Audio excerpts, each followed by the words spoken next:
First up is Best Believe by Nonica Ramos, illustrated by Nicole Medina.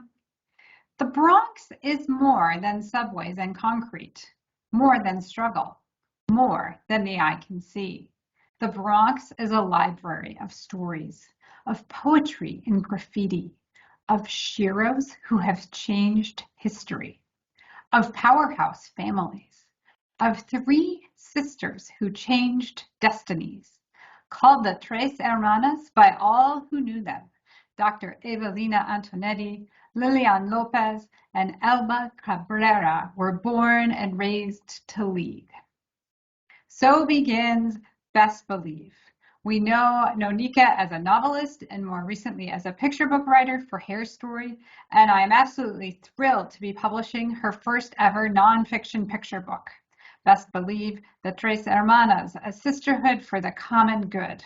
Written in rhythmic verse, this book introduces readers to three sisters who were born in Puerto Rico, moved to New York City in the 1930s, and grew up to become leaders in their Bronx community. So often picture book biographies focus on a single figure, but this one highlights collaboration and family and the value of working together for common goals. The artwork is by Nicole Medina. This is her debut picture book, and it's warm and colorful and dynamic. The youngest of the three sisters, Elba, turns 90 this fall, and she has been a wonderful collaborator throughout the process of creating this book, both reviewing text and illustrations. Rich back matter will include an author's note, a glossary, a timeline, and family photos. Of particular interest in our market, Lilian was among the first Puerto Rican librarians in the New York public library system and was the first Puerto Rican administrator. She worked with renowned librarian Pura Belfray. Next. The Rock in My Throat is our fourth picture book with Hmong American author Kao Kalia Yang, and it might be her most powerful picture book yet. It tells the true story of her navigating home and school as a selective mute. The story takes place after the events of From the Tops of the Trees. Kalia's family has left the refugee camp in Thailand and has settled in Minnesota. Halfway between first and second grade, Kalia stops speaking English. Kalia's heartbreaking text ultimately ends on a hopeful note and is beautifully accompanied by illustrations from Jimai Lin in her picture book debut. In an author's note, Kalia reflects on the events of the book and recalls how she was unable to answer her mother's questions about why she would not speak. She writes to her mother, "As a child, I saw the people who spoke fluent English walk away from your efforts to be understood, and I felt your pain. I couldn't protect you, so I did the only thing I knew to do. I stopped talking in English. It was my great revolution against a world I knew was not listening to you." This is a topic Kalia often gets questions about at her speaking engagements, particularly from teachers, and she knows there is a significant audience in need of a book like this. Next. Shifting into fictional picture books, this next one is both heartfelt and hilarious. Poor Vern really wants to be able to pump on the swings. As author Stephanie V.W. Lucianovic writes, Vern longed to be one of the kids who swooped until their toes touched the sky. Enter Gretchen, who Vern has never spoken to before, but is notorious on the playground for antics that include attempting to pet a cat with a slice of cheese. Gretchen becomes Vern's self-appointed teacher in his quest to touch the sky. This character-driven story has great social and emotional learning themes woven throughout, especially self-awareness, which includes having a growth mindset. The art is by local illustrator Chris Park, who has an absolutely wonderful sense of color. Chris is biracial, and it's important to him to depict biracial characters in his work. Vern is a long-haired boy who is Asian and white, and Gretchen is a curly-haired girl who is Black and white. Next. All right, our favorite dinos are celebrating Earth Day. As always, this book has bouncy rhyming text from Lisa Wheeler and charming illustrations from Barry Gott. Along with activities like cleaning up a park and planting a garden, there is a sculpture contest at the book's end, in which the sculptures are made from repurposed trash. The Tarot Twins win in the comedy category for a piece depicting a pterodactyl. Next up in this series will be Dino Birthday in spring 2025. Next, speaking of dinos, we have two new board books for this season, My First Dino Boarding and My First Dino Swimming.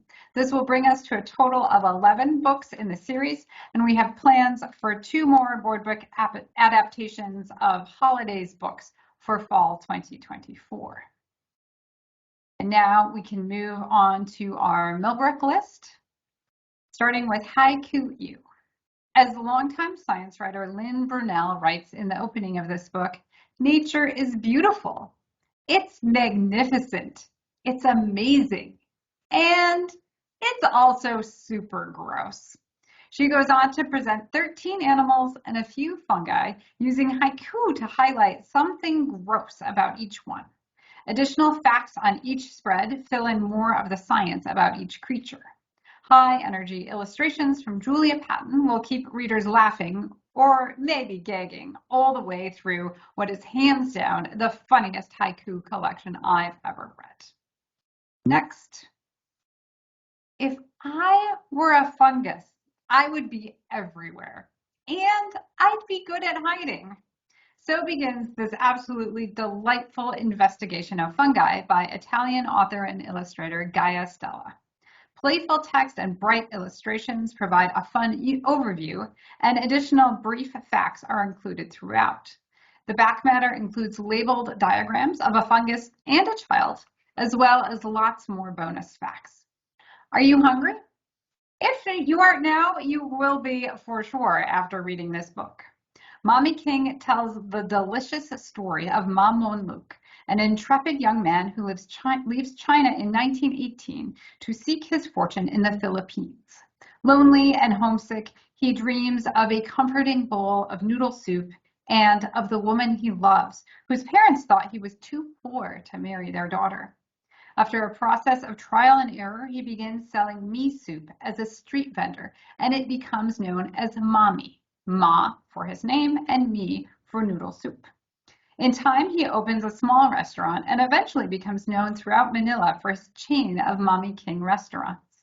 And when he traveled back to China, he married his beloved and brought her to Manila to live with him. This is a true story with fictionalized dialogue written by Jacqueline Chio Laurie, who is herself Chinese and Filipina, and also the author of a cookbook called The New Filipino Kitchen. The mouthwatering illustrations are by Kristen Sora, whose own parents frequently loved dining at the Mommy King restaurant prior to coming to the US from the Philippines in 1972. Back matter will include an author's note, an illustrator's note, and of course, a recipe for mommy soup. Next. Nature Spy Guide is our newest K-3 photo book and our first book with Shelley Rotner in about 4 years. This book was inspired by the time Shelley spent with her young grandchildren early in the pandemic, during which she was focused on getting outside and connecting with nature. Simple text prompts kids to use their 5 senses as they explore the outdoors, and bright photos highlight real kids interacting with nature in various ways. The back matter is filled with just a ton of ideas for different activities caregivers and educators can do with kids outdoors to help them make close observations and safely engage with nature. Next. All right, here is dad joke incoming. At lunch, I ate 3 cans of alphabet soup. An hour later, I had the sorest throat ever. Thank you, Brian. Brian Clary is back with a new poetry collection. This is a super teacher-friendly book with notes at the end of each poem about the poetic form or other literary devices used in that poem. The rhyme scheme is also labeled for all rhyming poems. There's a lot of humor and wordplay to keep kids engaged, as well as color illustrations. This is the rare book that is both a great resource and a genuinely fun read. Next, moving on to our middle grade photo books. Sandra Markle's latest addition to her Great Rescue books is The Great Wolf Rescue, which focuses specifically on red wolves, which have historically lived in the eastern and southern United States. At one point, there were just 14 known red wolves in the wild. The situation was so dire, scientists captured all the wild wolves and began breeding them in captivity. This plan worked, and as the number of wolves has increased, scientists have been releasing them back into the wild. As she does with all of her books, Sandra Markle interviewed key scientists involved in this project and has gathered incredible photos of both adult wolves and adorable wolf pups to bring this story to young readers. Next. The Lost Forest is by award-winning science author Jennifer Swanson, and it follows a scientific expedition to a sunken cypress forest that's been buried beneath the Gulf of Mexico for 50,000 years.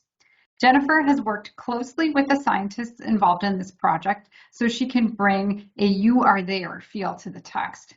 And those scientists also provided her with a treasure trove of photos and videos for the book. As a Page Plus component, we have video footage of the scientists in action, both diving down to the lost forest and examining specimens back on land. This book is great for readers who want to follow a scientific investigation and is reminiscent of books like Sea Otter Heroes by Patricia Newman and Tracking Pythons by Kate Messner. Next. Finally, our last photo book of the season is Defending Nature by Sneed B. Collard III.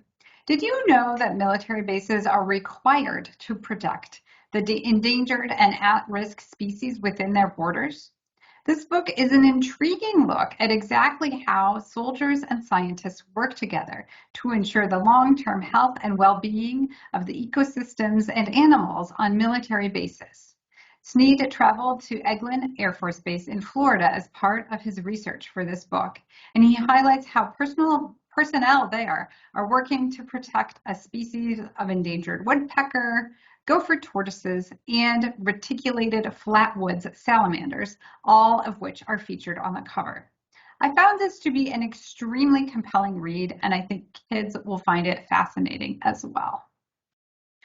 And then moving on to paperbacks, we're releasing both The Monarchs Are Missing and Tracking Pythons in paperback for this season. And then for our continued Spanish translations, we will be releasing 2 Millbrook backlist titles that have been great sellers for decades at this point. A Fruit is a Suitcase for Seeds and Lots of Feelings.